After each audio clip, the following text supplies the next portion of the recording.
মহরম মাসকে কেন্দ্র করে যারা ঢোল বাজাচ্ছ, মহরম মাসকে কেন্দ্র করে যারা ইমাম হুসাইনের নামে বুকে বিলেট মারছ, তারা শোনো, তোমার বাবা মারা যাবে, আর সেই দিন যদি তোমাকে ঢোল দেওয়া হয় যে লে বেটা বাজা, তোর বাপ মারা গেছে, আজকে তুই ঢোল বাজা, এই বাজাতে পারবেন? বাজাতে পারবেন বলেন?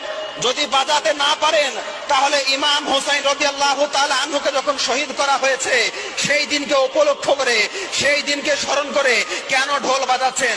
মুসলমানের ঘরের বাচ্চা কেন ঢোল বাজাবে? এই মানা করতে পারেন না? এই আপনাদের ঘরের বাচ্চা ঢোল কেন বাজাবে? এজিদি কারবার কেন করবেন? ইমাম হুসাইনের স্মরণ মহব্বত অন্তরের মধ্যে আছে, নামাজ পড়েন, রোজা রাখেন, দান খয়রাত করেন, না তো কি করছেন? ঢোল বাজাচ্ছেন, বেলেট মারছেন। কিসের জন্য মারছেন? আরে আমি আপনাদেরকে বলেছিলাম যে মহরম মাসে তাজিয়া বানানো হারাম, মহরম মাসে ইমাম হুসাইনের শানে বুকে ব্লেড মারা হারাম, খঞ্জর মারা হারাম, ছুরি মারা হারাম, চাকু মারা হারাম, লাঠি খেলা হারাম, বাঁশ খেলা হারাম, এই কথা বলেছি।